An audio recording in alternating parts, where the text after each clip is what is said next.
अष्टोत्तरशतनामावलिः। ॐ लड्डू गोपालाय नमः। ॐ बालकृष्णाय नमः। ॐ गोपालाय नमः। ॐ गोविन्दाय नमः। ॐ गोपीप्रियाय नमः। ॐ यशोदानन्दनाय नमः। ॐ नन्दनन्दनाय नमः। ॐ देवकीनन्दनाय नमः। ॐ वसुदेवनन्दनाय नमः। ॐ व्रजप्रियाय नमः। ॐ व्रजेश्वराय नमः। ॐ व्रजसुन्दराय नमः। ॐ वृन्दावनचरणाय नमः। ॐ वृन्दावनेश्वराय नमः। ॐ माखनचोराय नमः। ॐ नवनीतनायकाय नमः। ॐ नवनीतनटकाय नमः। ॐ नवलालाय नमः। ॐ मुरलीधराय नमः। ॐ वंशीवदनाय नमः। ॐ वेणुगोपाय नमः। ॐ रासविहारिणे नमः। ॐ रासप्रियाय नमः। ॐ रासेश्वराय नमः। ॐ राधारमणाय नमः। ॐ राधिकावल्लभाय नमः। ॐ राधानाथाय नमः। ॐ श्यामसुन्दराय नमः। ॐ त्रिभङ्गरूपाय नमः। ॐ पीताम्बरधराय नमः। ॐ कौस्तुभमणिभूषिताय नमः। ॐ वनमालाविभूषिताय नमः। ॐ चन्दनाङ्गरागाय नमः। ॐ तुलसीप्रियाय नमः। ॐ करुणानिधये नमः। ॐ कृपालवे नमः। ॐ दयानिधये नमः। ॐ भक्तवत्सलाय नमः। ॐ परमानन्ददाय नमः। ॐ सर्वानन्दप्रदाय नमः। ॐ गोकुलविहारिणे नमः। ॐ गोकुलनाथाय नमः। ॐ गोवर्धनधराय नमः। ॐ गोवर्धननाथाय नमः। ॐ कालियदमनाय नमः। ॐ पूतनामोचनाय नमः। ॐ शकटभञ्जनाय नमः। ॐ त्रिनेत्राय नमः। ॐ कमलनयनाय नमः। ॐ कमलाप्रियाय नमः। ॐ कमलनाथाय नमः। ॐ सर्वेशाय नमः। ॐ सर्वात्मने नमः। ॐ विश्वनाथाय नमः। ॐ विश्वेश्वराय नमः। ॐ परब्रह्मणे नमः। ॐ परमात्मने नमः। ॐ अच्युताय नमः। ॐ अनन्ताय नमः। ॐ अव्ययाय नमः। ॐ अजाय नमः। ॐ अविनाशिने नमः। ॐ चिदानन्दाय नमः। ॐ ज्ञानमूर्तये नमः। ॐ पूर्णपुरुषोत्तमाय नमः। ॐ योगेश्वराय नमः। ॐ योगमूर्तये नमः। ॐ धर्मसंस्थापकाय नमः। ॐ गीतोपदेशकाय नमः। ॐ सत्यव्रताय नमः। ॐ सत्यसंकल्पाय नमः। ॐ सत्यप्रियाय नमः। ॐ निर्गुणाय नमः। ॐ सगुणाय नमः। ॐ निराकाराय नमः। ॐ साकाराय नमः। ॐ सर्वरक्षकाय नमः। ॐ सर्वजीवहिते रताय नमः। ॐ सर्वानन्दप्रदाय नमः। ॐ मोक्षप्रदाय नमः। ॐ मुक्तिदाय नमः। ॐ महाभक्तप्रियाय नमः। ॐ महाकरुणाय नमः। ॐ महाशक्तये नमः। ॐ महायशसे नमः। ॐ महाज्योतिषे नमः। ॐ महाप्रकाशाय नमः। ॐ महाशान्तये नमः। ॐ महासुखदाय नमः। ॐ महाभोगदाय नमः ॐ महाधनदाय नमः ॐ महापुण्याय नमः ॐ महाविभूतये नमः ॐ महाविद्याय नमः ॐ महालक्ष्मये नमः ॐ महासिद्धये नमः ॐ गोकुलप्रियाय नमः ॐ वृन्दावनप्रियाय नमः ॐ रासराजाय नमः ॐ रास ईश्वराय नमः ॐ ब्रजनाथेश्वराय नमः ॐ ब्रजाधिपाय नमः ॐ ब्रजभूषणाय नमः ॐ गोकुलसेवकाय नमः ॐ गोपीजनप्रियाय नमः ॐ गोविन्दाय नमः ॐ लड्डू गोपाल बालरूपाय नमः ॐ लड्डू गोपालाय नमः ॐ बालकृष्णाय नमः ॐ गोपालाय नमः ॐ गोविन्दाय नमः ॐ गोपीप्रियाय नमः ॐ यशोदानन्दनाय नमः ॐ नन्दनन्दनाय नमः ॐ देवकीनन्दनाय नमः ॐ वसुदेवनन्दनाय नमः ॐ ब्रजप्रियाय नमः ॐ ब्रजेश्वराय नमः ॐ ब्रजसुन्दराय नमः ॐ वृन्दावनचरणाय नमः ॐ वृन्दावनेश्वराय नमः ॐ माखनचोराय नमः ॐ नवनीतनायकाय नमः ॐ नवनीतनटकाय नमः ॐ नवलालाय नमः ॐ मुरलीधराय नमः ॐ वंशीवदनाय नमः ॐ वेणुगोपाय नमः ॐ रासविहारिणे नमः ॐ रासप्रियाय नमः ॐ रासेश्वराय नमः ॐ राधारमणाय नमः ॐ राधिकावल्लभाय नमः ॐ राधानाथाय नमः ॐ श्यामसुन्दराय नमः ॐ त्रिभङ्गरूपाय नमः ॐ पीताम्बरधराय नमः ॐ कौस्तुभमणिभूषिताय नमः ॐ वनमालाविभूषिताय नमः ॐ चन्दनाङ्गरागाय नमः ॐ तुलसीप्रियाय नमः ॐ करुणानिधये नमः ॐ कृपालवे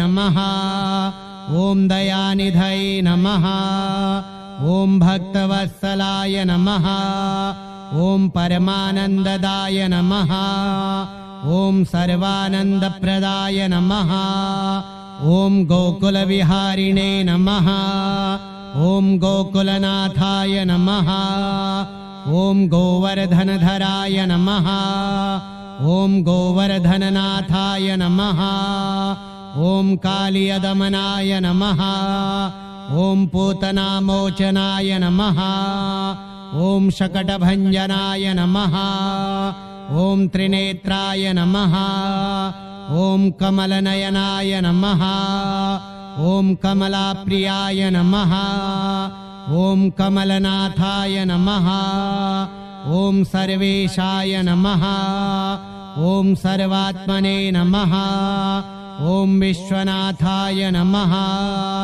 ॐ विश्वेश्वराय नमः ॐ परब्रह्मणे नमः ॐ परमात्मने नमः ॐ अच्युताय नमः ॐ अनन्ताय नमः ॐ अव्ययाय नमः ॐ अजाय नमः ॐ अविनाशिने नमः ॐ चिदानन्दाय नमः ॐ ज्ञानमूर्तये नमः ॐ पूर्णपुरुषोत्तमाय नमः ॐ योगेश्वराय नमः ॐ योगमूर्तये नमः ॐ धर्मसंस्थापकाय नमः ॐ गीतोपदेशकाय नमः ॐ सत्यव्रताय नमः ॐ सत्यसंकल्पाय नमः ॐ सत्यप्रियाय नमः ॐ निर्गुणाय नमः ॐ सगुणाय नमः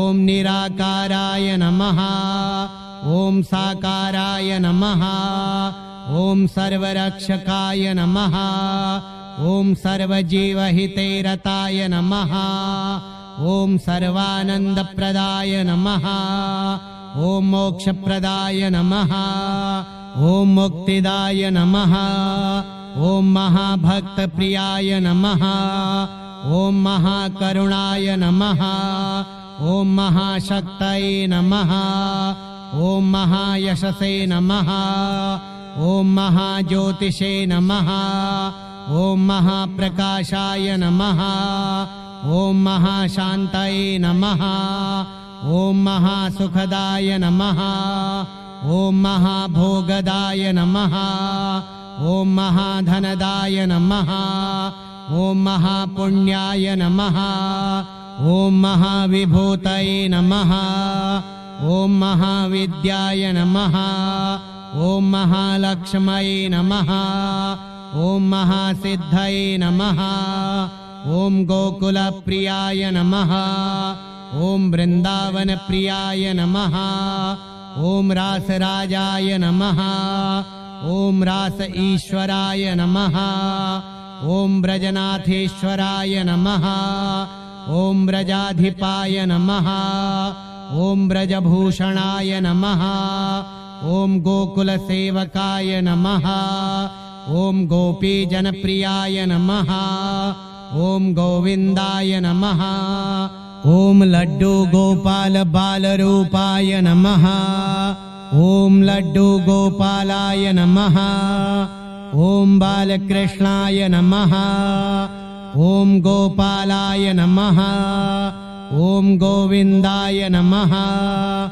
ॐ गोपीप्रियाय नमः ॐ यशोदानन्दनाय नमः ॐ नन्दनन्दनाय नमः ॐ देवकीनन्दनाय नमः ॐ वसुदेवनन्दनाय नमः ॐ ब्रजप्रियाय नमः ॐ ब्रजेश्वराय नमः ॐ ब्रजसुन्दराय नमः ॐ वृन्दावनचरणाय नमः ॐ वृन्दावनेश्वराय नमः ॐ माखनचोराय नमः ॐ नवनीतनायकाय नमः ॐ नवनीतनटकाय नमः ॐ नवलालाय नमः ॐ मुरलीधराय नमः ॐ वंशीवदनाय नमः ॐ वेणुगोपाय नमः ॐ रासविहारिणे नमः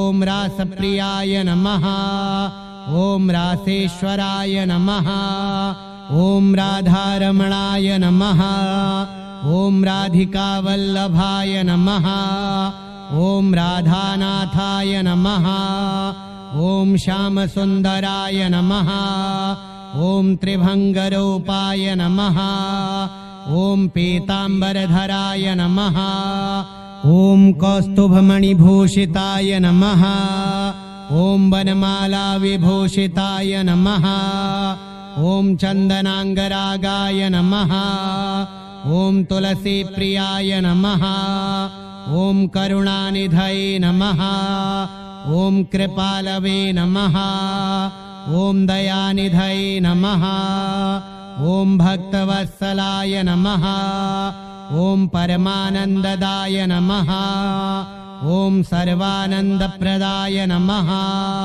ॐ गोकुलविहारिणे नमः ॐ गोकुलनाथाय नमः ॐ गोवर्धनधराय नमः ॐ गोवर्धननाथाय नमः ॐ कालियदमनाय नमः ॐ पूतनामोचनाय नमः ॐ शकटभञ्जनाय नमः ॐ त्रिनेत्राय नमः ॐ कमलनयनाय नमः ॐ कमलाप्रियाय नमः ॐ कमलनाथाय नमः ॐ सर्वेशाय नमः ॐ सर्वात्मने नमः ॐ विश्वनाथाय नमः ॐ विश्वेश्वराय नमः ॐ परब्रह्मणे नमः ॐ परमात्मने नमः ॐ अच्युताय नमः ॐ अनन्ताय नमः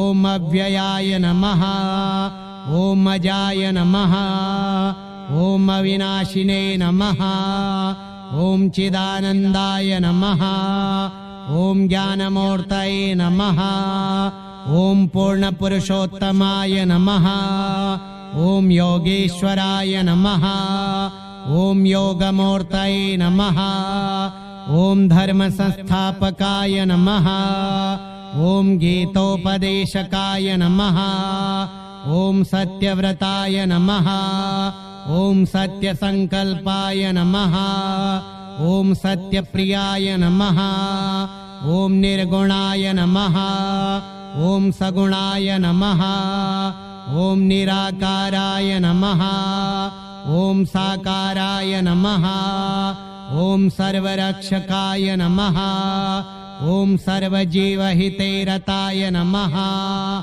ॐ सर्वानन्दप्रदाय नमः ॐ मोक्षप्रदाय नमः ॐ मुक्तिदाय नमः ॐ महाभक्तप्रियाय नमः ॐ महाकरुणाय नमः ॐ महाशक्तये नमः ॐ महायशसे नमः ॐ महाज्योतिषे नमः ॐ महाप्रकाशाय नमः ॐ महाशान्तये नमः ॐ महासुखदाय नमः ॐ महाभोगदाय नमः ॐ महाधनदाय नमः ॐ महापुण्याय नमः ॐ महाविभूतये नमः ॐ महाविद्याय नमः ॐ महालक्ष्मये नमः ॐ महासिद्धये नमः ॐ गोकुलप्रियाय नमः ॐ वृन्दावनप्रियाय नमः ॐ रासराजाय नमः ॐ रास ईश्वराय नमः ॐ ब्रजनाथेश्वराय नमः ॐ ब्रजाधिपाय नमः ॐ ब्रजभूषणाय नमः ॐ गोकुलसेवकाय नमः ॐ गोपीजनप्रियाय नमः ॐ गोविन्दाय नमः ॐ लड्डू गोपाल बालरूपाय नमः श्री लड्डू गोपाल अष्टोत्तर शतनामावलिः श्री लड्डू गोपालार्पणमस्तु।